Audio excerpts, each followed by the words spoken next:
നമസ്കാരം. മലയാളി വാർത്തയിലേക്ക് സ്വാഗതം. പശ്ചിമ ബംഗാളിൽ കൊൽക്കത്തയിലെ ആർജിക്കർ ആശുപത്രിയിൽ യുവ ഡോക്ടർ ബലാത്സംഗത്തിനിരയായി കൊല്ലപ്പെട്ട സംഭവത്തിൽ കേരളത്തിലും പ്രതിഷേധങ്ങൾ സംഘടിപ്പിച്ച് ഡോക്ടർമാർ. തിരുവനന്തപുരം മെഡിക്കൽ കോളേജിൽ OP വാർഡ് ഡ്യൂട്ടികൾ ബഹിഷ്കരിച്ച് ഡോക്ടർമാർ പ്രതിഷേധിച്ചു. PG ഡോക്ടർമാർ, ഹൌസ് സർജൻമാർ, MBBS വിദ്യാർത്ഥികൾ എന്നിവരും പ്രതിഷേധത്തിൽ പങ്കാളികളായി. കൊൽക്കത്ത സംഭവത്തിൽ രാജ്യവ്യാപക പ്രതിഷേധം സംഘടിപ്പിക്കാനുള്ള തീരുമാനത്തിലാണ് IMA. ഇന്ന് രാവിലെ 6 മണി മുതൽ 24 മണിക്കൂർ പണിമുടക്ക് പ്രഖ്യാപിച്ചതായി IMA ഇന്നലെ പുറത്തിറക്കിയ വാർത്താക്കുറിപ്പിൽ വ്യക്തമാക്കിയിരുന്നു. സംസ്ഥാന പണിമുടക്ക് സമരത്തിന് ഐക്യദാർഢ്യം പ്രഖ്യാപിച്ച് കോട്ടയം മെഡിക്കൽ കോളേജിൽ PG ഡോക്ടർമാരും ഹൌസ് സർജൻമാരും ഇന്നലെ രാത്രിയിലും പ്രതിഷേധ യോഗം ചേർന്നിരുന്നു. OP ബ്ലോക്കിന് മുന്നിൽ മെഴുകുതിരി കത്തിച്ചായിരുന്നു പ്രതിഷേധം. കോട്ടയം മെഡിക്കൽ കോളേജിൽ 350 പേർ ഇന്ന് സമരത്തിന്റെ ഭാഗമായി ഡ്യൂട്ടി ബഹിഷ്കരിച്ചു. കാഷ്വാലിറ്റി, അടിയന്തര ശസ്ത്രക്രിയ, ലേബർ റൂം ഡ്യൂട്ടി ഒഴികെയുള്ള എല്ലാ ഡ്യൂട്ടികളും ബഹിഷ്കരിക്കുമെന്ന് സംഘടനാ നേതാക്കൾ അറിയിച്ചു. സംഭവത്തിൽ കുറ്റക്കാരായവരെ എല്ലാം ഉടൻ പിടികൂടുമെന്ന് CBI ഉറപ്പ് നൽകിയെന്ന് കൊല്ലപ്പെട്ട ഡോക്ടറുടെ അച്ഛൻ വാർത്താ ഏജൻസിയോട് പറഞ്ഞിരുന്നു. സർക്കാർ പ്രഖ്യാപിച്ച ധനസഹായം നിരസിക്കുകയാണെന്നും രാജ്യം മുഴുവൻ പ്രതിഷേധത്തിൽ ഒപ്പം നിൽക്കുന്നവർക്ക് നന്ദിയെന്നും പിതാവ് പറഞ്ഞു. ഇതിനിടെ കൊല്ലപ്പെട്ട ഡോക്ടർക്ക് നീതി വേണമെന്നാവശ്യപ്പെട്ട് മമതാ ബാനർജി പ്രതിഷേധം നയിക്കും. ഇന്ന് വൈകിട്ട് 4 മണിക്കാണ് മമതാ ബാനർജിയുടെ റാലി. CBI അന്വേഷണം കാര്യക്ഷമമാക്കണമെന്നാവശ്യപ്പെട്ടായിരുന്നു പ്രതിഷേധ റാലി.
ഒരു സാഹചര്യം ഉടലെടുക്കാനുള്ള സാഹചര്യം നമ്മുടെ മെഡിക്കൽ കോളേജിൽ ഉണ്ടാവരുത് എന്ന് നമ്മുടെ സ്റ്റേറ്റ് മിനിസ്റ്ററെ ബോധിപ്പിക്കുക എന്ന ഉദ്ദേശം കൂടി ഈ സമരത്തിനുണ്ട്. നമ്മൾ സ്റ്റാർട്ട് ചെയ്യുന്ന സമരം പ്രൊട്ടസ്റ്റ് വരും ദിവസങ്ങളിലേക്ക് വ്യാപിപ്പിക്കുമോ ഇല്ലയോ എന്നുള്ളതൊക്കെ ഉള്ളത്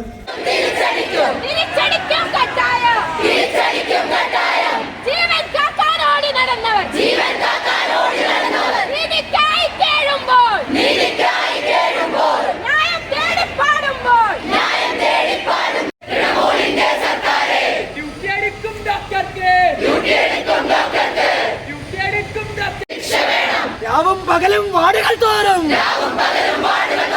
ഓടി നടക്കും ഡോക്ടർമാരെ, തല്ലിക്കൊല്ലാൻ നോക്കേണ്ട, തല്ലിക്കൊല്ലാൻ നോക്കേണ്ട, ഞങ്ങൾ നോക്കിയിരിക്കില്ല. സുരക്ഷയില്ല, നീതി വേണം, നീതി വേണം, നീതി വേണം, നീതി വേണം. തിരിച്ചടിക്കും കട്ടായം, നമ്മളൊന്ന് കേട്ടോളൂ.